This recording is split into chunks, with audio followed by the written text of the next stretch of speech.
Fisher, today disaster recovery update today for June 23rd. As I have at the beginning of each of these, officials are gathering at Tulsa City Hall to give an update on recovery efforts. Let's listen in. On a mobile device and you don't have an easy and ready way to charge it up, you want to save your battery, feel free to turn this off, and then we will have a written update with all of the information that you would get from watching this available on the City of Tulsa's social media channels about an hour from now. As PSO continues to do a remarkable job of getting power on across the city, one of the main things that we as a city government are focused on is making sure that the weatherheads that connect that power into people's homes are operating correctly. And we're hearing from more and more folks who are realizing perhaps that weatherhead is broken and needs to be fixed.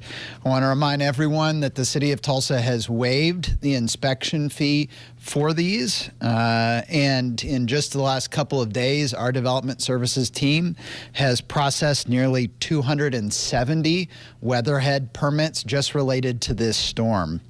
PSO is responsible for the cable that goes to your house, but the weatherhead device itself, where that power line, that service line connects into your house, that is your responsibility. And if it's broken, you need to have an electrician come out and fix it. And that electrician will get their permit and the inspection from the city. We are staffing our development services team through the weekend so that they can continue to turn these around in 24 hours so that you're not having to wait unduly to make sure that this work has been done safely. Electrical contractors need to call the permit sitter at 918-596-9656 during business hours, or you can call all weekend long. Bob Kalivas, who is in our development services team, I'm going to give you his direct phone number, which I'm sure he appreciates. It's 918-596-1612. Again, that's 918-596-1612, and Bob will get you all taken care of and squared away. We are also seeing a lot of kind of the nature of this disaster response shift slowly from one of being, getting debris out of the roadways and slowly power coming back online to one of humanitarian assistance for our neighbors in need, and is typical of Tulsa. Anytime you see us in a crisis like this, we're hearing from so many people who want to help their neighbors, and it's incredible to see. We want to make sure that if you want to volunteer and help out, that we're putting you in a place where you can make the biggest impact. So if you'd like to volunteer to help out in this initiative, you can just go to cityoftulsa.org/weather, and that's regardless if you're an individual that wants to help out, or we're seeing a lot of larger groups like faith-based institutions and civic organizations that want to turn out, especially I think with the weekend coming, to come out and help. They can go to that same link, and there's different links you can click on there if you're an individual that wants to volunteer, or if you represent a larger group that wants to volunteer. You can click there, and the folks at Tulsa Area Emergency Management Agency will get you placed where you're going to make the biggest impact. On traffic, we have, I think I said yesterday, we had over 200 traffic signals that either still didn't have any power or were flashing because the power had come back on, but they had not been reset. We have 545 traffic signals across the city of Tulsa. We're down to 127 at this point that are in flash mode or lack power, and our crews continue to work citywide to get all of those turned back on. Speaking of crews out in the field, I really want to thank the teams from the Oklahoma Department of Transportation and the Oklahoma Turnpike Authority. Their crews are out working today with our City of Tulsa crews, helping clear green waste and storm debris from the sides of roads across the city. As you might recall, these are the heavier things that have come down that need to be cleaned up. A lot of it were trees that were laying in roadways that needed to be cut up and clear to the side so that people could get through roads. Again, if you have something like that in your front yard, you're not responsible for hauling that off. These crews from the City of Tulsa and the state of Oklahoma are coming around finding those things and picking them up. You know, it's been really interesting in the conversations we've been having in the Emergency Operations Center. You just can't help but compare this storm with the 2007 ice storm. And I think kind of the recurring thing that I'm hearing from folks who were around at that time is just the difference in the nature of what you're seeing out there. 2007, it was a tremendous amount of damage, but it was limbs and branches, whereas now it's entire trees.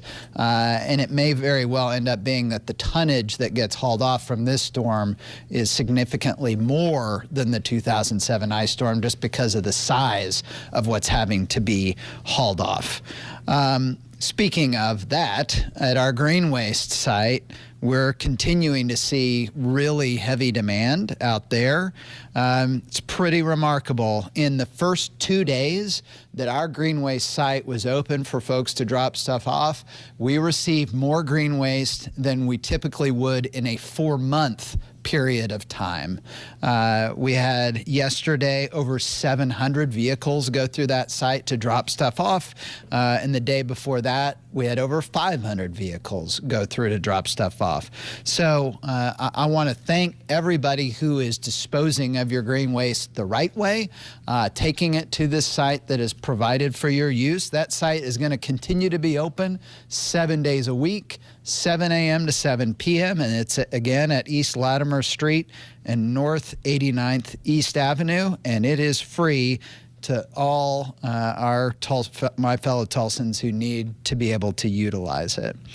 We are also working right now. Our Public Works team is working on a bid to contract out the removal of green waste that is out at curbs across the city. And we're working to get that expedited as quickly as possible. As you might imagine, with a storm of this scale, there is national level interest from companies who would like to come in and do that work. So it's good. We're going to have a lot of competition for that, but we want to get it expedited and get the work underway. We had visits today to our Emergency Operations Center from both Governor Stitt and Lieutenant Governor Pinnell. Our team in the Emergency Operations Center briefed them on the response to the storm to date and the concerns that we still see out there. I appreciate both of them taking the time to come by. And I also, lastly, 2 more things to close. I again want to thank the team at the Muskogee Creek Nation that is helping us with ice today. This is the 2nd day in a row that we've done this. Yesterday, we had ice provided by the Choctaw Nation at Church on the Move. Today, the Muskogee Creek Nation is hosting it at River Spirit. If folks are seeing this and need ice, we've still got it. There's still plenty to grab out there, and they will be continuing to distribute that today until we run out of it. Yesterday, I think it lasted until about 5 in the afternoon. So if you need ice, please go by River Spirit and pick some up, courtesy of the Muskogee Creek Nation. We are now in day 6 of this response. And I just want to say how grateful I am, one, for the way Tulsans have handled this. I think it has been, as you've seen in other disasters that we've faced over the last couple of years, it's always a reminder that Tulsans have a very calm, taking care of business approach to things that I think in perhaps other communities people would be thrown into a panic or frenzy. And you haven't seen that here. You haven't seen attempts at looting neighbors like I know the Tulsa Police Department has been concerned about. You haven't seen a breakdown in civil order without power and with heat and everything else. People in Tulsa have just been going about it one day at a time, putting one foot in front of the other and making sure that they're not only taking care of themselves and their families, but taking care of their neighbors. And it is a remarkable thing to see. And so I just want to say how grateful I am for all my fellow Tulsans and the way that you have handled this challenge. We have been hearing from a lot of the line workers that are here in Tulsa who deal with these types of challenges around the country, how impressed they have been by the way Tulsans have been handling this challenge. So I hope you know, as Tulsans, it is not going unnoticed by others how you're going about and handling this challenging week that we've had. And I am so grateful for the crews that we have had out in the field doing this work in challenging weather conditions all week long and by the thousands, many of them away from their homes, the local folks going back to homes that don't have power and yet still out there doing this work. And to see what our city looked like on Sunday morning and the devastation that was there, a city shrouded in darkness, and where we are today with our streets passable, with so much of our power restored, and with the long-term recovery underway, it is remarkable to see the way people have gone about this and done this. So that is a community-wide effort between those crews and Tulsans themselves. And as your mayor, I'm just so proud of our city. Now I'd like to turn it over to Wayne Green, the Regional Communications Manager for Public Service Company of Oklahoma. Thank you. Thank you, Mayor Bynum. Last night, I told you that we had a little over 60,000 PSO customers who are still without power. Today, I've got good news for you. All 15 of the transmission lines that we've talked about that were injured, that were damaged in the storm, have been restored. All the transmission substations are now hot and working. And at this moment, we have a little over 30,000 PSO customers who are without power. So we reduced the number of customers who are without power by 1/2 in less than 24 hours.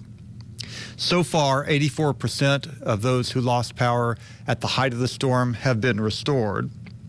We're still making good progress today. It's interesting to point out that as of this morning, we had 990 individual outlets.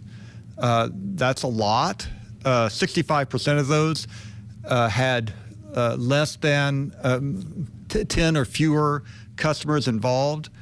I suppose that's good news in a way, but it's important to remember that the amount of effort and people required to restore one customer outage can sometimes be as great as the amount involved in restoring 1,000 customer outage. So 990 outages is still a daunting task in front of us. Nonetheless, we are on track to meet all of our estimated times of recovery for all of our customers who are able to receive power. And we'll continue on the task until everyone is restored. I want to echo the comments that the mayor made.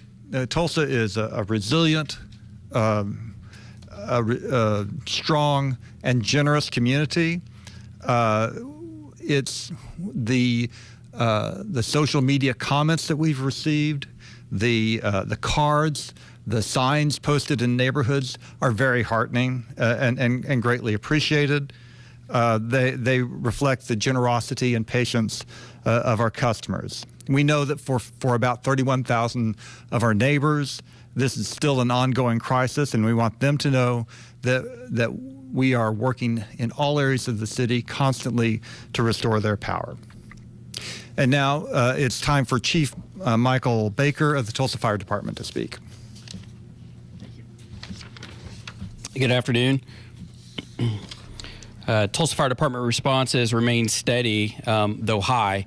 And we are currently responding on a track since day one of over 300 responses per day, generally running in the 325 to 350 per day ranges. Normally for us is about 225 responses per day. Currently, the 1 o'clock to 2 o'clock hour was our busiest hour of the day, so things are definitely picking up. We've had a lot of continued responses to carbon monoxide calls. So in the last operational period, we ran 16 calls, which would have been from midnight last night. I just want to stress, if you have heard me say it once, please, separate your generator from your property, ensure that exhaust is not entering the residence. And we have done a lot of investigation. So we've also checked a lot of people with CO alarms sounding. And so we would rather have you call and let us check that situation out versus risk. So some of the symptoms to look for are obviously headache is one of the most prominent symptoms of carbon monoxide in your home or in your residence. One of the things that we also have to look for is if you do have natural gas connected to your house but no electricity, if you're cooking inside your home, I'm going to assume you have your windows open, but please ensure that your stove is vented to the outside. If you have any issues with that, do not cook inside using gas appliances, as it could emit carbon monoxide if your vents are either damaged from the storm or if it's not venting properly. So we're also continuing to have a few line down calls, transformer related issues. Mostly our responses related to that have been kind of safety investigation, smaller incidents, as Wayne mentioned, just as they're getting down to the neighborhood individual level, so are we as we check individual items. So last but not least, at risk of sounding like the police chief, I will remind you of open burning. We have continued to have folks burning debris within the city. Today, members of the Oklahoma State Department of Forestry or Forestry Department were here. We consulted with each other about the situation with the drying of the vegetation. I'm sure you can look over the last 2 days, the moisture is completely out of the leaves in those branches and debris that have been cut off from their circulatory system at the root of the tree. So now we have a large volume of debris that is now drying as we go into warmer days. So what I will remind you is there's no burning inside the city of Tulsa. You can't burn brush piles. You can't have anything larger than a recreational fire, which you're using for cooking, which will be a small fire in a fire ring.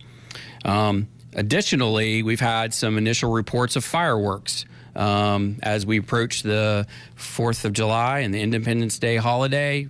Fireworks are becoming more readily available. I've talked to folks on the phone today that are saying that they're having fireworks in their neighborhood. Again, fireworks are illegal to possess within the city of Tulsa. They're illegal to discharge within the city of Tulsa. And fireworks that are, that shoot a projectile or that emit sparks can clearly get into these piles of brush, and we end up losing someone's home or potentially injuring or even the risk of death if we have a house fire that rapidly escalates. So my point is, please be continuing your fire safety precautions. I thank you for that. The city has been incredible in being aware and safe during this period of time. And thank you to all the public safety responders, in addition to the line crews that are out there working hard to ensure that you're safe today. So at this time, I will turn it over to Police Chief Wendell Franklin. Thanks, Michael. Good afternoon. I want to talk about traffic again, and we have more of our intersections that are powered. So the traffic congestion across the city is getting better. The flow of traffic is moving along, not at its normal rate, but we are doing better than we were yesterday. As we shift into the weekend, the traffic pattern will shift with that. I know people want to go out.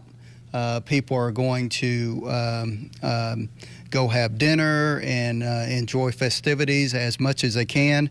We just want you to be mindful and be slow and recognize that we are still not normal and that we are slow in moving across the city.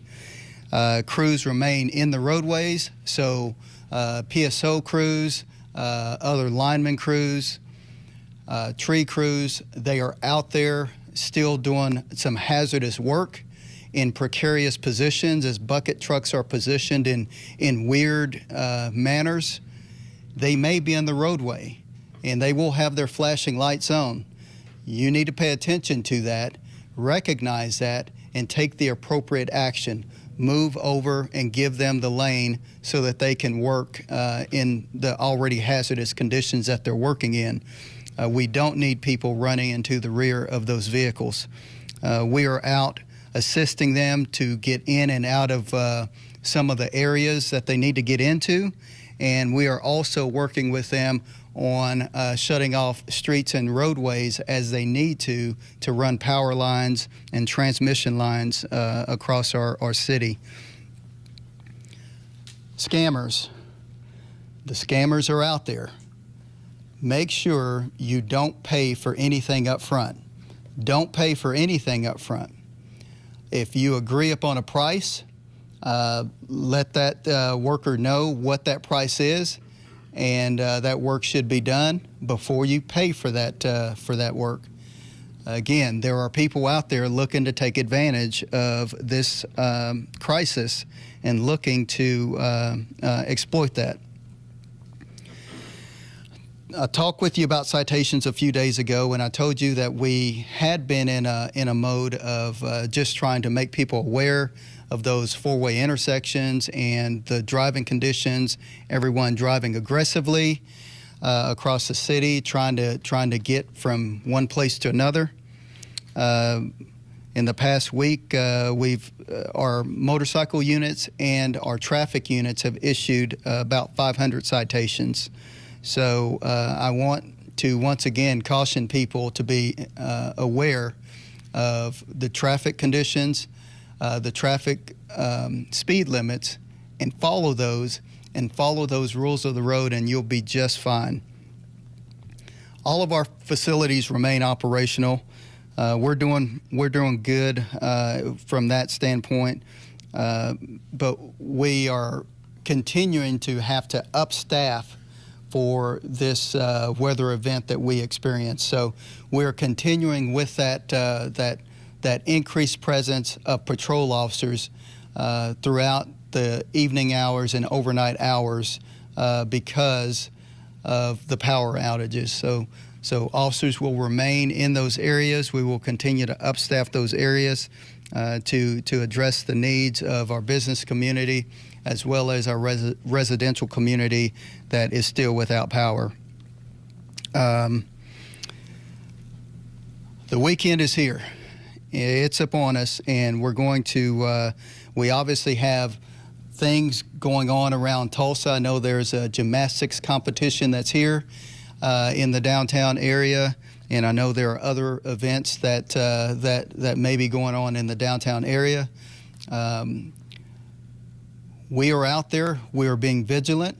However, there are other events that were scheduled that have been canceled or postponed, and we are very appreciative of some of those event organizers that have worked with us to modify or to postpone events around the city. I want to talk about our officers and what they've been faced with. Most of them have worked a 70-plus hour work week. That is significant. They are fatigued, and it is showing because we cannot staff. We are having a more difficult time to staff some of these shifts as we say we need to increase our staffing. We have resorted to utilizing our reserve officers. So the police department has reserve officers that are now going to be assisting us in creating a safe atmosphere across our city.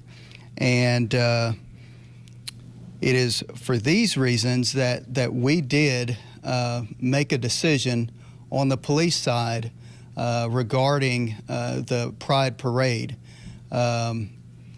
We do not have the adequate staffing to be able to staff that appropriately. And we have worked with the organizers of that event. And at this point, I don't know what their ultimate decision was on that. But I do know that we are focused on response activities related to the storm. All of our resources are focused on it, and we want to create the safe environment, not just for our citizens, but all of those thousands of line workers and others that are in our city trying to restore services to normal. That is our primary goal. That is our mission. Again, we have been in communication with those organizers, and we hope to continue to work with them any way that they need to. And I do understand that there are some events that are going to continue, but again, the focus is on this disaster recovery, this state of emergency that we are in, and of course the pending heat advisories that are going to be in play this weekend. I want to continue to remind everyone of patience as we move through this.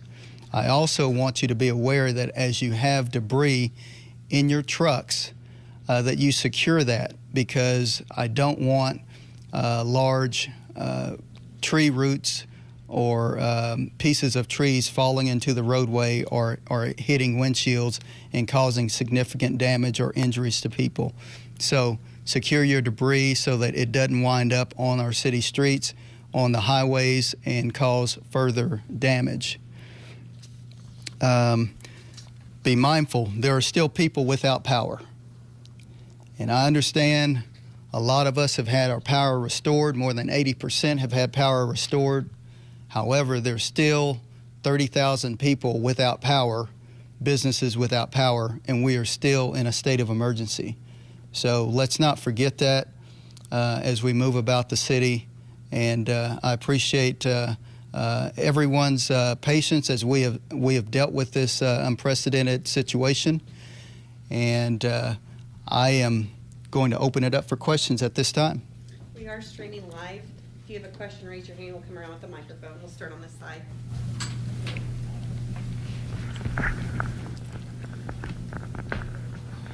So, Chief, how many people do you think would it have taken to staff this parade, and how many spots is the police department short right now?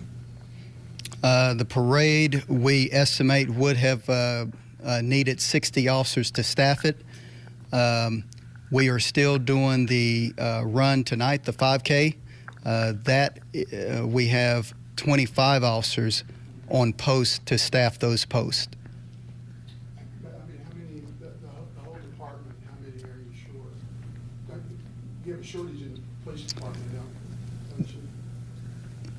Yes, he asked if we have a shortage in the police department, and yes, we do. We're 150 officers short. Over at Emory. Mayor, can you talk about the Carl Smith Sports Complex in particular? I know it's a lot of parks have damage, but that one we understand is more severe than most. Yeah, I mean, the city has over 130 parks, and as I mentioned yesterday, over 100 of them have sustained significant damage, and Carl Smith would be one of those. And some of them, the facilities are such that, we have a greater degree of confidence that once we can get in and trim up the tree damage, that they'll be safe for people to use. There are other facilities like Carl Smith that the damage is such that it's going to take a lot longer to fix up. and to repair to where it's safe for people to use again. So our parks team made the decision to just let everybody know that that park is closed indefinitely for right now while we assess how we go about fixing it back up and how long that's going to take. I think it's important to reiterate, I mean, we have a number of different city facilities that sustained significant damage even beyond our parks. Tulsa Performing Arts Center, famously with the doors blown out on it, they've been able to board that up and are able to continue utilizing that facility safely. The convention center has been able to localize some of the area where there's leakage in the roof and continue to have events there. But there are other places like Carl Smith that is just not safe for people to be using, so we closed it. Yeah, I just wanted to follow up with Chief Franklin. I just want to make sure I'm understanding correctly. Is it that you have a shortage of officers and you're unable to staff the Pride Parade at all on Saturday, or are you going to have officers out there but not the usual number that you've had in years past? So let me be clear. All of our resources are pointed towards this event, this state of emergency that we are in. All of our resources are focused towards that. The group that we normally utilize to do some of these events, that group are the same ones that are working overtime, overnight periods to ensure that our homes and businesses are safe. So that is my first resource that I pull from, is that special response team that is also responsible for some of these events that occur in the downtown area or across the city. I have a question for the mayor, please. Mayor Karen Larson with 2 News. I'm just checking. It's fairly standard after disasters for a state leader to join municipal and county leaders in touring the disaster areas together. It's a united show of force. Were you aware that the governor was going to be in the city today? And was the lieutenant governor and governor invited to this news conference today?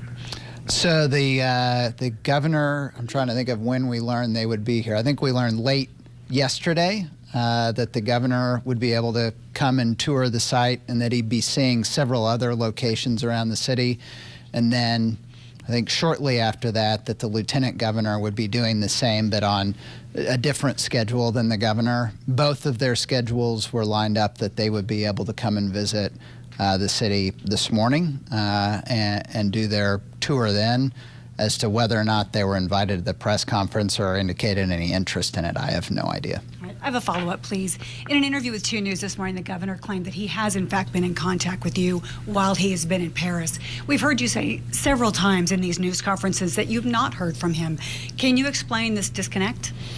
I can tell you that the first conversation I had with Governor Stitt about this disaster is when he stepped off the elevator on this floor to visit our Emergency Operations Center today. I know that the governor's chief of staff has been communicating with my staff.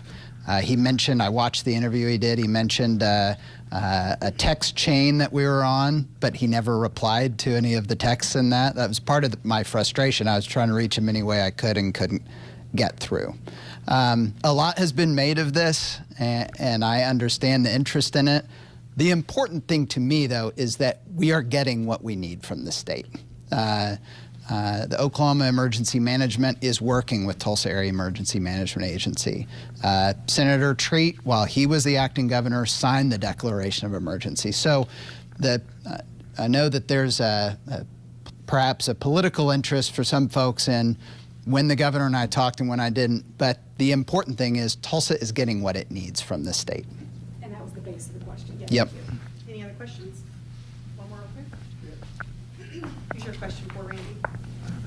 Chief Franklin. I'm gonna, could you tell us a little more about the reserve officers, how many you're using and what they do? In other words, do they go out on patrol like a fully sworn, or I don't know what the technical term is, but are they out on patrol, or what do you do with these reserve officers? Right, so the reserve officers, we have around 23 or 24 of them. They operate typically at static posts or static events. However, they can, depending on their training, be in a patrol car. They can issue parking tickets. They can stop vehicles. They can respond to calls for service. They can back our officers that are out in the field. So they're a great force multiplier for us. The numbers have dwindled over the years. However, those officers receive the exact same training that we receive as police officers. So they are just as trained as we are. They just don't get paid for it. One more question, Chief. Could I piggyback on that just very briefly? I just want it to be really clear, like Chief Franklin and I have discussed this a lot, and we are in 100% agreement. We have 30,000 plus Tulsans who still do not have power. And the primary responsibility of the staffing level that we've had in the Tulsa Police Department since last weekend is to be out patrolling at night to make sure that those who don't have power aren't victimized by criminals taking advantage of that opportunity that they are in the dark. And I'm really grateful that we have had officers come in and working overtime all week long to secure those areas. And because of that, we've not seen the types of crime that other cities might have experienced in similar situations. And so that is the primary responsibility for the Tulsa Police Department. In normal times, would it be great to have them out staffing a parade? Of course, and they do every year. But we're in a state of emergency right now, and their primary responsibility is to protect the lives of Tulsans who don't get an option as to whether or not their power is on or not. We will work with organizers who want to have parades if they want to reschedule it. So I'm confident the Tulsa Police Department will be there to keep everybody safe. But right now, when we're in an emergency, the primary job for them is to keep those who do not have power safe. I have a question for Chief Franklin. Do we have any initial estimates yet on the overtime costs that the city is going to be facing and number of citations that you said were going to be issued with these traffic complaints? I can tell you I've lost track of my days, but in day 4 of this, I think we were right around $70,000 in overtime costs. Again, we are continuing that, and again, that staffing occurs by paying overtime to boost our numbers with those willing to work overtime, and that's what we're doing. Any other questions before we end? One more here with Randy. This is our last question. So, Mayor, the Lieutenant Governor, when he was up the street here a couple of hours ago, said something about the damage estimates total have exceeded 50 million and are approaching 100 million. Does that sound like something you've heard, or can you confirm? Sure. That came up in a conversation that he and I were having with the director of Tulsa Area Emergency Management Agency. And what they're doing right now is their evaluation of destruction levels both to private property and to public property. The early estimates that we are seeing to the city's property alone are nearing $50 million. And then their estimate on the damage to private property is around that same amount. Admittedly, those are all very early estimates. But as you heard Mr. Kralachek say yesterday, I mean, we're talking about probably over 1,000 homes that have had damage. And again, the type of damage that's occurring when you have such heavy tree falling has been significant over a broad range of space.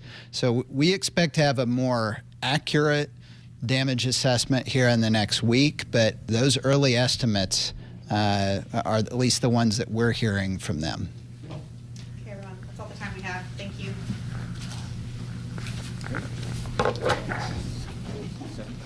Well, you have been listening to an update from city officials there on the recovery efforts that we're experiencing right now after the storm blew through our area. The mayor, chief of police, the fire chief as well, and a representative from Public Service of Oklahoma. I do want to talk a little bit more about Wayne Green, what he had to say. At the height of this, we had about 200,000 customers without power, not including those who live with those customers. So a significant amount of people, they say now roughly 30,000 customers, so 84% of those outages now restored. Of course, we're going to have more on what those city leaders, state leaders also have said today, including 2 News anchor Corey Duke's interview with Governor Kevin Stitt, in which he says he has been in contact with the mayor. As you just heard there, the mayor is saying the first time he's talked to him was when he got off that elevator. We're going to have that later tonight on 2 News Oklahoma and, of course, online, KJRH.com.